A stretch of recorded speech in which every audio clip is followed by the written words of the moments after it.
Ladies and gents, welcome back to another Engineers Podcast with myself and also Andre Carlucci, who's CTO at an organization called Lepaya. And today we're going to be exploring some really interesting topics. And also, Lepaya will dive into a little bit more about their business model, but to understand it briefly, is a platform to help big businesses upskill at scale. And some of the subjects we'll be discussing today solve really complex business to business integrations, but also introducing AI into their platform. AI is obviously a huge topic of conversation at the moment, Andre. You guys no doubt are talking about it internally. So it'd be Yeah, interesting to get your take on this, but also the importance of EVP in especially a scale up environment or market conditions at the moment, just how important that is. So, some really interesting things to explore. Andre, thanks for joining us. thank you so much. Very happy to be here. Pleasure. Do you want to give us a bit of background into Andre, the CTO, your background, and then also introduce Lepaya? Of course. Well, my name is André Carlucci. I'm Brazilian, although my family is all Italian. Background all technical, did computer science back then, like more than 20 years ago. Um, I worked for a couple companies. Then I founded my own company called Way2 Technology, where we grew. It's a company in the energy and utilities market, and we grew from 5 people to 150 now. And Wow. it's responsible for basically 7% of all energy generated in Brazil passes through our systems. So we were very happy to have like this scaling thing and so on. Um, then I moved to the Netherlands. Well, actually, I lived in Germany as well, worked for some companies there, Vodafone and Porsche and other stuff, and moved to the Netherlands beginning in 2019. I first started working for Knab, the bank here, helping them to move things from data centers to the cloud, and also helping the whole DevOps engineering team there. It was quite interesting, working for a bank and all the security part that comes with it. And also, it was really nice to me because my whole background was Microsoft technologies. And then there, although Knab uses .NET as the main programming language, they are all AWS shop. Then I'm working for Kinley, which is a video conference company, completely different scenario, like big company offices in many places in the world. Completely different way of leading teams as well, because they are spread throughout the world. And ended up at Lepaya, which is exactly the kind of company that I love, like a scale up. And so we got Series B, and okay, product is proven and is profitable and so on. Now it's time to grow and expand to other countries and places. So I'm in charge of the whole software development area, so helping to grow the teams, but also to take care of the culture and all the technologies that we use within the company. 7% of Brazil's energy, sorry, I'm honing in on that, but 7% of Brazil's energy is considerable, and building a business from 5 people to 150 people is considerable. And then to relocate, that's quite a big thing. Yeah, yeah. Well, of course, when we are talking about the energy being generated, I'm not talking about every single household, but Fine. also, but we are talking about the big exchange points of exchange of energy. So every time you are generating, or every time you are passing energy from one power distributor to another, or a transmission, and so on. So this sort of thing. So you have a bit more responsibility in the sense of it's a lot of energy, therefore it's a lot of money involved, right? But energy is money, you just multiply by the tariff. And also you're responsible for for the whole energy grid, right? Because different from the Europe, here you have many different grids, but in Brazil it's just crazy, like just one big grid. So basically, if you enter on any socket in Brazil, you can pop out or any place in the country, which it makes things also very interesting as well. Interesting. And obviously, talking about some of your experience, you've gone on a journey, you've worked at a range of companies, banking, you've worked in telco, now at Lepire, and you said it's one of your favorite places to work. Why is that? What do you mean, the different industries you mean? From your experience, as in, why is it one of your favorite places to work? Is it the scale up environment specifically, or something else? Well, I would like to say that I like to build products, right? To really be in a company where I can go from the design phase and then see the product going and growing and together with the company, right? I think there's a lot of value when you stay a while in a company because you get to live with the consequences of the decisions that you took in the past, Mm, right? I have my time when I said that I work a bit with Vodafone and Porsche and so on. I was there as a consultant, and it's a bit different, right? Because you go there and you see the problems and you can help them, but you are not really seeing if all the things that you thought it would be good ideas, they actually pan out as good ideas, right? And if you're planning to stay long term, you better watch out with all the architectural decisions and long term decisions that you take because, well, who's going to fix it? Hopefully you as well. So I do like to see this growing throughout the time. yeah, so do I. In fairness, when speaking to engineers, I'm really trying to understand, that end to end mindset of what were the decisions you took, trade offs at that time, and did you see something go live? What was the impact then? I think it's fascinating. Yeah, it definitely is. Of And it makes you more responsible, right? course, yeah, absolutely. Can you do a better job than I did on introducing Lepaya and talk to us a little bit about the business? Right. So as you said, we are in the upskilling business, right? We enable enterprises to retain their talent and to boost their productivity, right?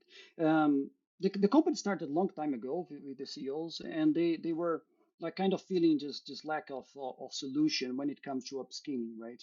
Well, you have solutions like LinkedIn Learning or Pluralsight or whatever, which are very good for some technical skills, but when Yeah, it comes to what we call power skills, it's a bit different, right? It's not that you watch a video about how to negotiate and suddenly you can negotiate better, right? You yeah, watch a video about how to lead difficult conversations and then you're ready, right?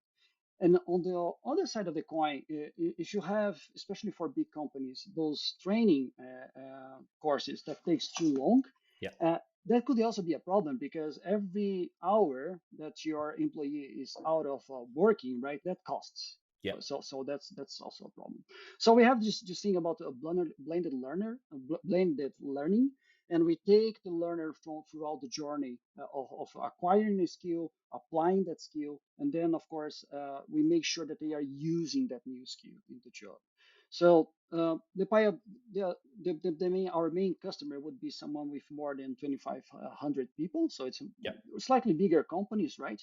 And our main, so within this company, we also are not only focused on the learner, but we focus more into the HR person. yeah, Why is that? Like, why? Imagine you are the HR lead of a big company and you have offices in many different countries. So for you have a lot of pains, right?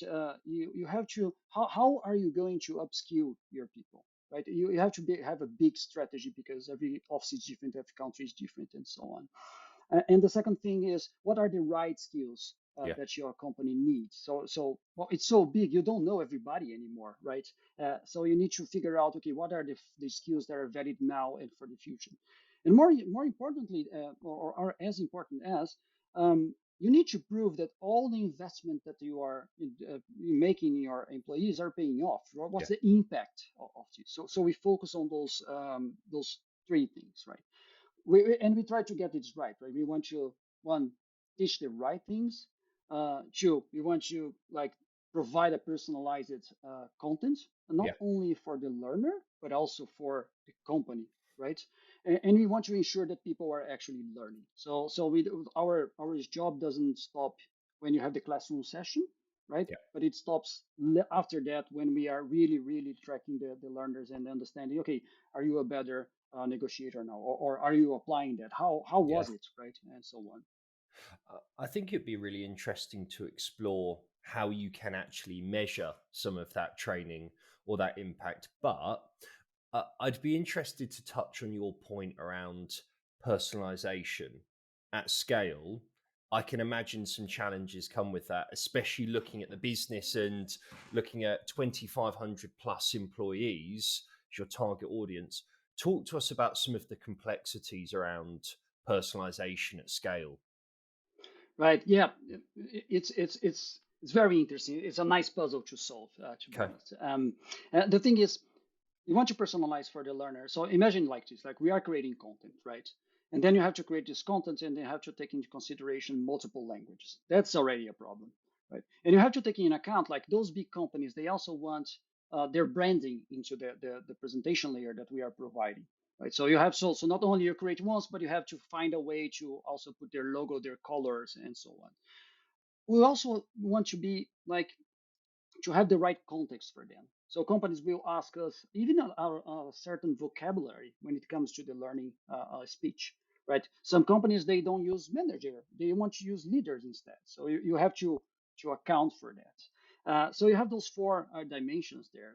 And when it comes to applying branding and colors, it's not only the app, but it's all the content that we generate. It's all the videos that we record. It's all the audios, right? When it comes to the vocabulary, and and also the slide decks that the trainers are taking to a classroom session. So we have a whole of this with the same client, right? Because they have offices in different places. Therefore, in that office it's English, but that other one is Chinese, and the other one is Hebrew. And then you have to do the right to left writing in your app and this sort of things.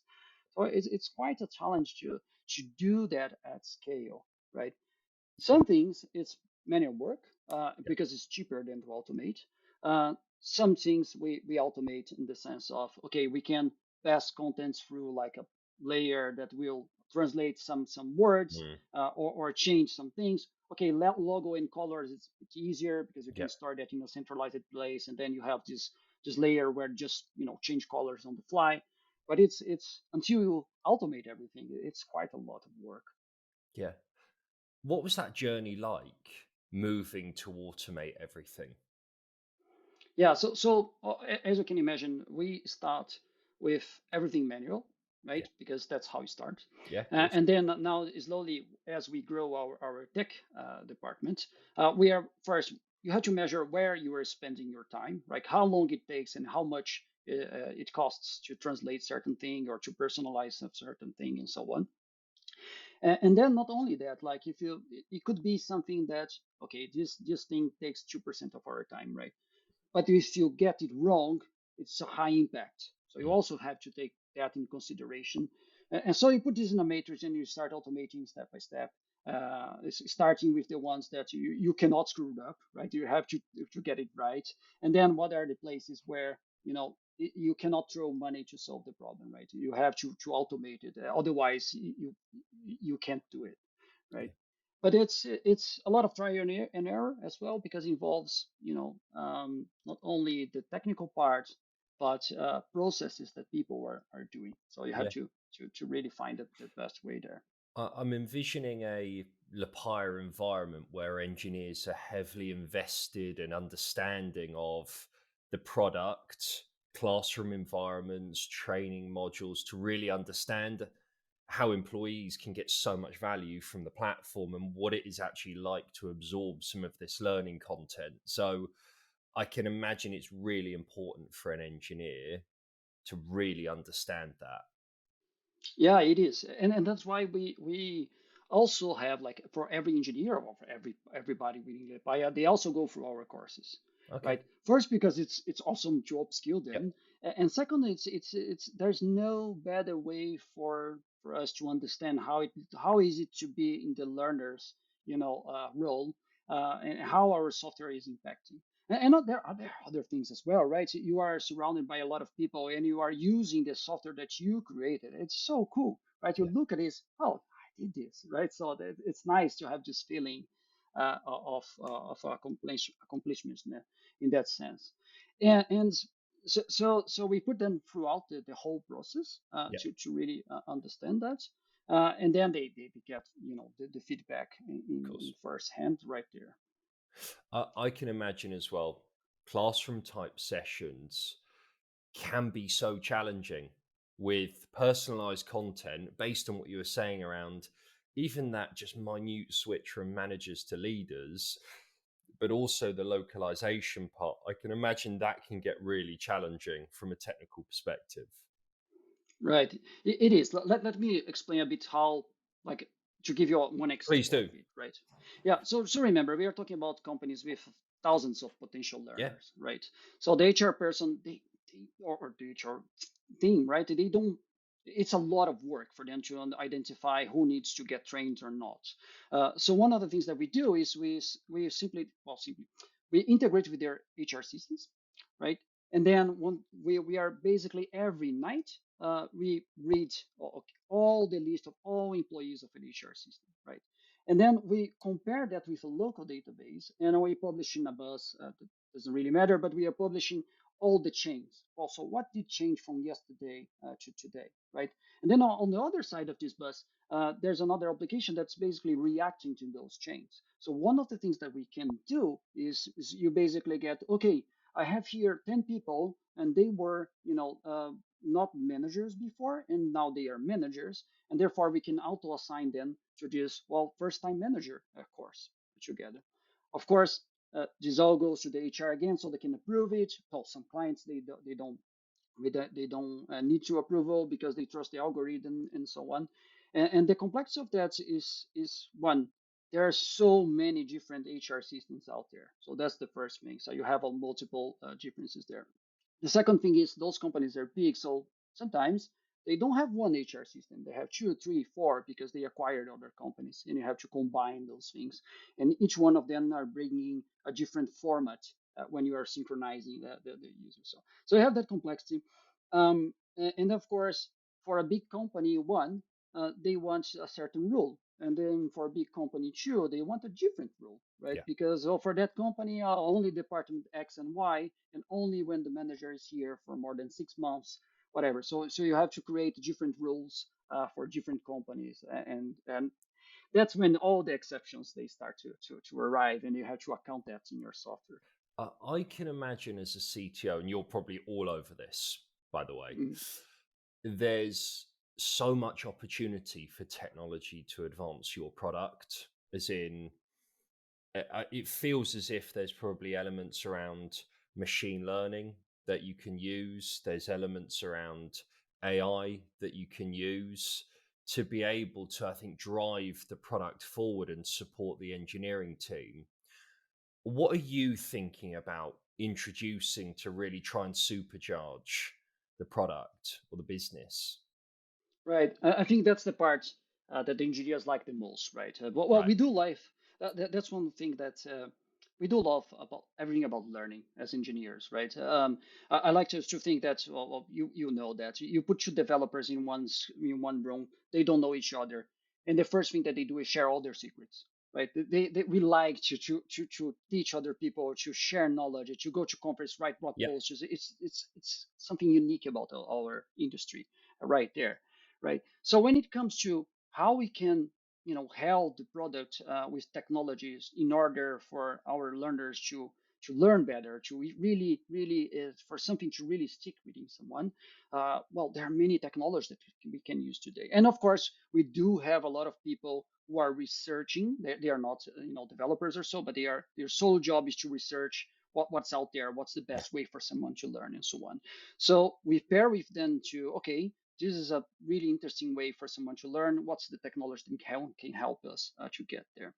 So one of the things we have VR, so virtual reality, and basically you have it in the classroom sessions, for instance. So you put the goggles there, and you can really interact with some bots and so on. And the benefit of that is, one, you get really immersive on it, right? You cannot. There's no second screen that you put the video there and you let it play in 4x, and it's finished. And it's interesting, right? It's something new for a lot of people, right? So they use that as a way to learn and interact in some situations. Of course, some people they don't like it, they get dizzy or so on. So we also have the 2D version that we can stream to the browser, which is it's like streaming a game or something. So we also have to, figure out how it works. So you stream the thing to the browser, so they can also do it. So VR is there. We also have a lot of machine learning involved. We have a team in Berlin, where they create a super cool feature. We call it like virtual coach. And basically, well, let's suppose the skill that you are learning is how to present yourself, right? Okay. And then you can basically pretty much you get your the app, and then you record yourself, having a presentation, and then the AI can tell you, hey, you're speaking too fast or too slow, or the tone of your voice, the pitch of your voice is all the same, or you're not use more your hands, or look at the camera when you are talking, and or if you're standing because you have this the when you're sat or when you're standing, or you have to move a bit, or make more pauses and so on. So you have a lot of Wow. KPIs that we can analyze. And of course, it's not as perfect as a trained professional that can really give you feedback. But the difference is you can do it 1,000 times, Yeah. right? So that's the benefit of it. And the other thing is when you go to a classroom session with a professional, then with the facilitator and the trainer that will help you, Mm. you know your flaws. Yeah. You know already that you speak too fast, so you laser focus this very valuable time that you have with a professional to really, really pinpoint the areas that you want to improve. And the best of it, of course, after the classroom session, you can do it again, Yeah. and then you can clearly see how much you improved. And that's all about impact and so on. Yeah. That really nails the answer around how we measure the impact, right? And Yeah, I think the use of technology aids that massively. I was really interested to understand how, in actual fact, but use of technology and machine learning and AI can just be so powerful. This is yeah, evidence of that. yeah. I don't think we are, in the point of replacing trainers, but we No. are in the point of definitely not, but we are in the point of how can we make their valuable time, how can we get the most of their valuable time, right? Yeah. Especially because in our classroom sessions is not you don't get new content on Mm. them usually. What we do is all the content is the digital part of the product, right? You Yeah. you can watch videos, you can there are some bite sized text that you can read and so on. So when you go to the classroom session, what we tell our learners is for you to bring like some use case, something that is a problem that you have is unique to you, so you can practice with a professional. So Yeah. that's the main reason. In our classroom sessions, they only have 3 hours, for instance. It's Got not you. like a long thing. And with that, you can, of course, identify those things way easier. You've got a ChatGPT integration as well, haven't you? Yeah, so we of course everybody's talking about ChatGPT and so on. Are So they? one of the things that oh Yeah. Yeah. I'm joking. it's getting the world right. Uh, and one of the things that we were thinking, okay, how can we actually use it, right? Mm. Like in a way that's productive and so on. So the first thing that we tried is basically, well, let's have like a free flow conversation. We can prime the ChatGPT saying, hey, here's what we are going to talk. I want you to analyze me with this and so on. So we tried with this open conversation. And it turns out it's really hard for a couple of reasons. One, we still have a lot of latency, right? When I speak, then I need some piece of software that will do the speech to text. I get the text, I send to the bot, and then the bot answers, and then I have to get the answer, and I have to do the speech sorry, the text to speech, and then I get it Mm. back. So every one of those services will add a bit of latency, Okay. and then the conversation is not as pleasant as you would expect Mm. because it takes time, right? Of course, you can Roughly how do much time? things. Well, it could take up to a second of every interaction, right? It Okay. depends where you are. We can use if you use those out of the box things, but if you do it in house with your own training modules, it could go down. Okay, at least the speech to text, text to speech, Yeah. that you can make it go down. But ChatGPT, yeah, it's not. It takes a bit of time. Well, when you type something on ChatGPT today, you can see that it's not instant, right? It's not Yeah. that you get the answer instant. And in a conversation, well, we know when we have delays, and it's already so weird to talk with me. It feels like you are in a radio conversation, right? Because you have that silence, and then both people talk at the same time, and then you're both Mm. in silence. It's weird. Yet But there are other problems, right? The second problem is how to make sure that the conversation stays on track. Hmm. Because if it's a free flow conversation, the learner can go sideways, Yeah. right? And start asking other things and how you evaluate that later, Mm. right? So you also have that.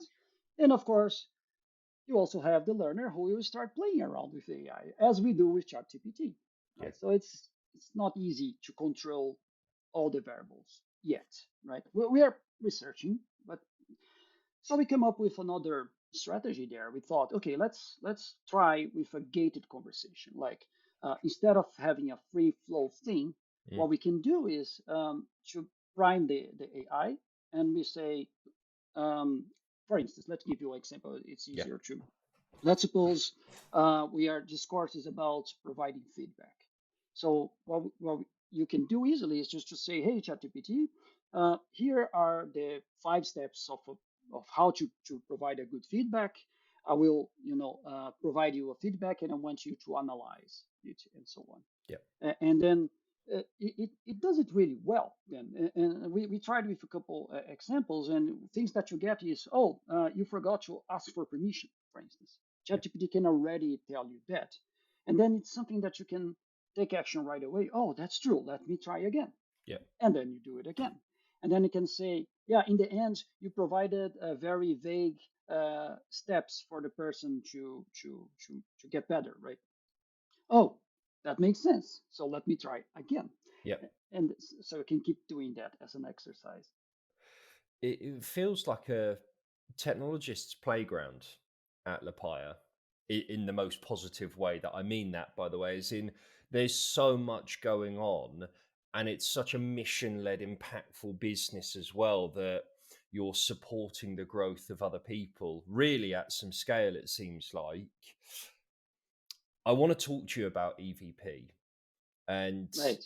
how you're thinking about improving that or the efforts that you take to improve that because I think it's really important, or I think we all know that it's really important. But what steps are you going to try and improve that and showcase, let's just say, even to the developer community, you should come and join Lapaya for ABC reasons? Because from what I can see and listen to, and we've spoken offline, there's some awesome stuff that's going on here that's really cutting edge. So, talk to me about this EVP strategy and what you're trying to do. Right. So I learned about how important that is. Well, in the beginning of my career, right? Because uh, when I founded together with my partners, Weichu, back in Brazil, well, it's a company for the energy market, right? Yeah. I think it's a very different thing than when you want to sell to other developers. Oh, we are building Gmail. They know what Gmail is. Yeah. They know how it works, right? So they like the tool and so on. But a software for the energy market, it's something that they will never use. Yeah. Right? It's for engineers inside a distributor company and so on. So another power company. So and another thing is we were a small startup, right, in Brazil, and we were competing with big companies for the talent, right? How can I pay the same salary that Google is paying or Mm. Microsoft or any other big tech? So one of the things that we started doing is basically, well, let's go try to find our developers, and there we were dealing with .NET, right? So we went to the .NET user groups, and we Yeah. started first going. Then I thought, well, you know what? I saw really nice talks here, and it's already a good thing because you bring your developers as well, Mm. so and so on. So I could give a talk, Yeah. right? So I started giving talks, and then we started like sponsoring those user groups, and then we started going to other talks, sorry, conferences and so on. And going to a conference is not only good for the learning part that you get. You see a new technology, you get out of your comfort zone. You are not in the office, so you can focus on that. That's why conferences online, they kind of, we are kind of trying to get the same benefits, right? But there's one thing that I love about going to a conference is to meet people, and you Yeah. see people and you are out of the office. Yeah. But the thing is, and then you start hiring and really incentivizing people to give talks, Yeah. and then when you would go, for instance, I do remember a talk I gave for QCon where I was talking about the scalability of systems for time series and so on. And then I saw a developer who I would see right away, like people applying for Way2 because they would say, "Oh, these guys are doing cool stuff. I would like to learn more about this." Yeah. So we started, growing this. So today, I think if you go to Brazil and you ask about, a company, a .NET company, pretty much everybody knows about Way2, and we are a small company if you think about Wow. it, Okay. but because we were always very active into conferences, blogging, and so on. So small things here and there really help. Another thing, think about it. If you are a developer, you apply for a company, one of the first things that you do is to go to the GitHub account and say, okay, let me see, there's some code here, Yeah, right? I know. You- and then even if it's so, one thing that we would do is to just say, hey, if that's not business critical, make it open source. Yeah. Like it doesn't really matter, right? And then even if not a lot of people is going to use, but when I have someone joining, they can go to GitHub and check. Oh, I can see some code. Yeah, these guys are, they are not creating spaghetti code everywhere, so they can also relate to that, right? So I kind of incentivize this in every place I go. And Lepaya is no different, right? Um, at the beginning, of course, we were small, and that's the Yeah. hardest one because, for instance, I was going to hire my first cloud engineer, right? And then you have to say in the interview, you are the first one because Yeah. I want to lie to the person. And then a lot of people, no, no, I want to be part of a team to learn more and so on, to have Yeah. more experienced people for me. So the first ones are the hardest ones because you have to find those people who really want you to really create the path and Yeah. not follow the path, right? And then once you get there, and then you can start doing those things, right? You start open coding here, you start sending your developers to conferences and so on, so they get to know people. Maybe they like the idea of being in a conference, they want to give a Yeah. talk, so you support that. It's a good idea to have, even though people don't really follow a lot of blogs anymore. I'm old school, I do love reading articles in blogs, Yeah. but uh, the good thing about having the blog is I'm talking to someone and they, oh, what's your tech stack? And I can just, oh, here's the link. And then I Yeah. can go there and read it. And then Yeah. together as suggested articles, there's an article there that tells, for instance, that you can bring your dog to Lepaya. For instance, one of the perks that we have. Oh, I have a dog. I would like to bring my dog to the office, and then you start to get to know the company, like Of course you do. because of those things, right? It's so powerful. I hope I haven't cut you off there.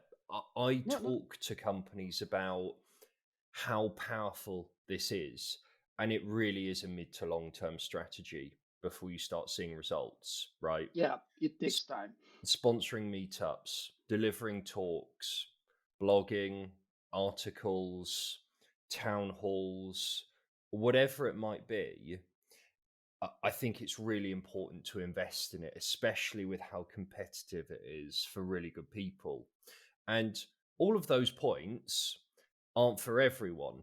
There will be people who like to go and do different things, as in someone's strengths may lie in blogging or speaking at conferences, talking about some of the stuff that you're building or wanting to jump on a podcast. It really is a collective effort, and it might be difficult to measure the impact at the start, but you will start to see the results mid to long term. I've seen so many companies do that so well. It's so important. It is your branding, it's your marketing, it's your logo being visual, whether it's LinkedIn, whether it's in person. And the curiosity in us, it is sparked, and people want to understand what are they building, because I've seen them now 4 or 5 Yeah. times at every single conference that I've been to. I'm going to go to their stand because I think I'm going to find something that I really like here. And they may not, but they might refer that to a friend. It is just that power of association that I think is really important. Yeah, it definitely is. I think you start seeing, that you are in the right path Yeah. when you are our talent acquisition team. they are interviewing someone, like the first call and so on. Uh, and oh, what do you know about Lepaya? I read it. I read your blog. I saw some code and so on. So so you're not arriving here just because we poke at Exactly. you or we source at you or so on. So say they knew about it before, Yeah. right? So the person is already, well, at least they already are interested in the company. So you don't need to spend the time trying to quote unquote sell the company to the person, right? Yeah. We always love to do this because, this is important for brands EVP coming to talk to us on engineers. Are you hiring at the moment? Where are you hiring? For our listeners to understand, can they listen to this and go apply? Right. So we are hiring. That's in many areas. We are looking for cloud engineers, so more DevOps people Yeah. to help us, especially with those uh, great number of integrations and stuff. So we need to automate a lot of stuff there and so on. So a lot of interesting puzzles to solve. We are looking for a principal platform engineer, right? So we do have some principles. One more for the software parts. I want one in the future for the testing, one for front end, and now I want one platform. Test automation engineers as well. By the way, if you're looking into test automation engineers at Lepaya, they are just like any other engineer with specialization in tests. So it's not that they are creating all the tests. They are just an engineer, a Yeah. developer who likes tests, and they're kind of the ambassador for testing inside iSquads. So that profile. We are looking for machine learning and data scientists as well. That's the team is more in Berlin, so we can hire in Amsterdam or Berlin. Um, Although if you are here, we need we need an office to pay you, but people you can work from home. That's not a problem at all. Um, and what else that we are hiring? Oh, and Python developers as well. And the Python developer, the profile that we are looking for is someone who is a Python developer used to business applications, APIs, this sort of things, but wants to learn machine learning, right? Because we want this team Yeah. with machine learning. We need more software, skills there to really build the APIs and create the interfaces with the other teams. Got you. Okay. I always like understanding a little bit more about how companies are looking to hire because, well, especially in times like now where we're, March 2023, market conditions, they're slightly skewed at the moment, but I think it tells you a lot about a business and their trajectory. And I think, anyway, with understanding more about what you're doing at this moment in time, you've got an awesome trajectory. And I know for sure that engineers listening to this will be interested, but it really is at the cutting edge of, what is going on in our market at the moment, as in our technology market with VR, ChatGPT. So you're doing some cool stuff. Like I said, it's mission led. So hopefully there's Nice. going to be some attraction here. And of course, I want to say a big thanks for coming to join us because it's important for your EVP. It's important for our community that we share what other businesses are doing. And a massive thank you for you and your time. And no doubt we'll be checking in, seeing where you're up to, seeing what you're building, seeing how the Great. ChatGPT stuff's coming along. Great. Yeah, very happy to be here. Thank you so much for inviting me to this conversation. I'm always excited to talk about those things. Yeah, thank you so much. Pleasure. And for everyone listening, there'll be descriptions below where you can see more about Lepaya's careers page, some of the conversation that we've discussed today. Reach out to Andre on LinkedIn or some of the talent team and like, share, subscribe, share with your businesses if you're looking for upskilling, because these guys are doing some cool stuff. And thanks a lot. Thanks. Thank you. See you. Hey guys, thanks for watching this episode. Massively appreciate you listening and checking in with us. If you want to find out more about us and what we're doing, please check us out on social media. What we're trying to do at Engineers is build a community to drive knowledge sharing and experiences. On Twitter, we can be found Engineers.io. It's no underscore. We've also got a website which is engineers.io. These links will all be posted in the description.